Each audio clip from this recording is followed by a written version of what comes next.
বন্ধুরা এখানে যে কলম পদ্ধতি দেখতে পাচ্ছেন এটা হলো টি বার্ডিং কলম।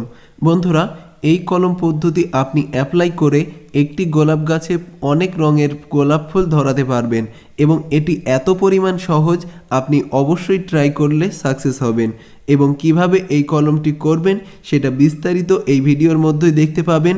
অবশ্যই এই ভিডিওটি শেষ পর্যন্ত দেখবেন এবং এই চ্যানেলে যদি নতুন হয়ে থাকেন তাহলে অবশ্যই চ্যানেলটি সাবস্ক্রাইব করবেন এবং পাশের নোটিফিকেশন বেলটি অন করে দেবেন। তো চলুন বন্ধুরা শুরু করা যাক। বন্ধুরা এটাকে ইংরেজিতে টি বার্ডিং বলে এবং বাংলায় এটাকে চোখ কলম বলা হয়।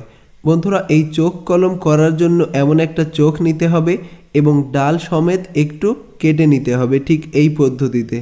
এবং অবশ্যই আপনার লক্ষ্য রাখতে হবে যে চোখটি আপনি নেবেন সেই চোখটি যেন কোনো রকমে আঘাতপ্রাপ্ত না হয়, এটা অবশ্যই আপনার মাথায় রাখতে হবে। এবং আমি যেভাবে একটা চোখ কেটে নিয়েছি ঠিক এই পদ্ধতিতে আপনারাও চোখ কেটে নেবেন এবং এটাতে যে অবশিষ্টাংশ ডাল আছে এই ডালটিকে বার করে দিতে হবে। এটা খুবই সাবধানতার সাথে করতে হবে, না হলে কলমটা মারা যাবে। এজন্য সাবধানতার সাথে এই ডালটিকে বাদ দিতে হবে। আপনি এ জায়গায় ধারালো ছুরি বা ব্লেড ব্যবহার করতে পারেন। বন্ধুরা ওই ডালটা আমি বার করে নিয়েছি, ঠিক এমন দেখতে হবে। এরপর যে ডালটিতে আপনি কলম করবেন তার উপরের অংশটা কেটে নেবেন, না হলে সম্পূর্ণ শক্তিটা আপনি যে কলম করবেন তার উপরে ব্যয় করবে না গাছ। বন্ধুরা এরপরে টি আকৃতিতে ঠিক ভিডিওতে দেখানো পদ্ধতি অনুযায়ী চিরে নিতে হবে। ঠিক এই পদ্ধতিতে চিরে নেবেন, উপরের দিকটা একটু চিরবেন এবং নিচে লম্বা আকৃতিতে চিরবেন যেন টি আকৃতির হয়, এজন্য এটাকে টি বার্ডিং কলম বলা হয়। এরপরে আপনারা একটু করে গাছের ছালটা আলগা করে নেবেন যেন ওই চোখটা আপনি খুব সহজেই এর মধ্যে ঢুকিয়ে তারপরে টেপ মেরে দিতে পারেন বা এটা কলম করতে পারেন খুব সহজে, এজন্য আলগা করে নিতে হবে। এবং বন্ধুরা রেজাল্টটা আপনারা অবশ্যই প্রথমে দেখেছেন, এটা রেজাল্ট সহ আপনাদেরকে দেখানো হবে। এরপরে আপনারা সাবধানতার সাথে ভিডিওতে দেখানো পদ্ধতি অনুযায়ী এই বার্ড অর্থাৎ এই চোখটিকে গাছের চেরা অংশে ভালোভাবে লাগিয়ে দেবেন। ঠিক এই পদ্ধতিতে আপনারা চাকু ব্যবহার করতে পারেন বা হাত দিয়ে আপনারা এটা করতে পারেন। বন্ধুরা অবশ্যই লক্ষ্য রাখতে হবে যে চোখটা নেবেন সেই চোখটা যেন আঘাতপ্রাপ্ত না হয়, এটা অবশ্যই আপনাকে খেয়াল রাখতে হবে। তারপরে বন্ধুরা আমি হালকা করে ওই চোখটিকে টেনে টেনে নিচের দিকে বসিয়ে দেব যেন ওই গাছের সাথে খুব ভালোভাবে লেগে যায়। দেখুন ঠিক এই পদ্ধতিতে আপনারা হালকা করে ঠেলে এটাকে ঢুকিয়ে দিতে পারেন। প্রয়োজনে বন্ধুরা আপনারা চাকু ব্যবহার করবেন, কোনো অসুবিধা নেই।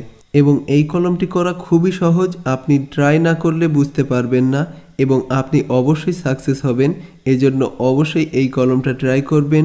প্রথমে বন্ধুরা দু একবার আনসাকসেস হতে পারেন, এটা স্বাভাবিক, এটা প্রায়ই হয়। কিন্তু আপনি যদি একবার শিখতে পারেন তাহলে এক এক গাছে নানান ধরনের গোলাপ ফুল ফোটাতে পারবেন, যেটা খুবই অসাধারণ দেখতে হবে পরবর্তীতে। বন্ধুরা এরপরে যে কাঁটাগুলি আছে এই কাঁটাগুলিকে আমি ভেঙে দিচ্ছি, কারণ এখানে টেপ জড়াতে হবে। টেপ জড়াতে হবে, আপনারা গ্রাফটিং টেপ ব্যবহার করতে পারেন বা সাধারণ সেলো টেপ ব্যবহার করতে পারেন। আর যদি কিছুই না থাকে সাধারণ পলিথিন আপনারা ব্যবহার করতে পারেন। বন্ধুরা এর কিছুটা উপর থেকে অর্থাৎ 1 ইঞ্চি উপর থেকে ডালটিকে আমি কেটে দিয়েছি। এরপরে আমি সাধারণ একটি টেপ ব্যবহার করছি।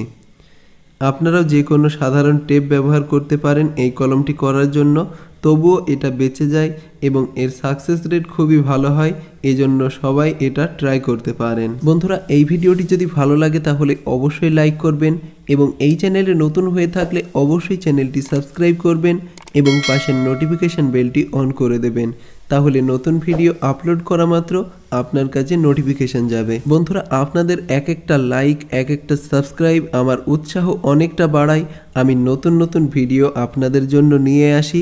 এজন্য বন্ধুরা অবশ্যই চ্যানেলটি সাবস্ক্রাইব করবেন এবং আমার রিকোয়েস্ট আপনি অবশ্যই এই ভিডিওটাই লাইক করবেন। বন্ধুরা গ্রাফটিং টেপ জড়ানো হয়ে গেছে এবং আরেকটা ডালে আমি কলম করেছিলাম যেটাই সাকসেস হয়েছি এবং ফুল এসেছে, যেটা আপনি অবশ্যই দেখতে পাচ্ছেন। বন্ধুরা খুবই চমৎকার ফুল এসেছে, এক গাছে 2 ধরনের গোলাপ আমি আপাতত পাচ্ছি এবং ভবিষ্যতে আমি এক গাছে 5 অথবা 7 রকমের গোলাপ ফুল অবশ্যই ধরাবো, যেই ভিডিও আপনারা অবশ্যই দেখতে পাবেন। বন্ধুরা, এই ভিডিওটি শেষ পর্যন্ত দেখার জন্য আপনাকে অসংখ্য ধন্যবাদ। আবারও দেখা হবে পরবর্তী নতুন ভিডিওতে। আজকে এখানেই শেষ করছি।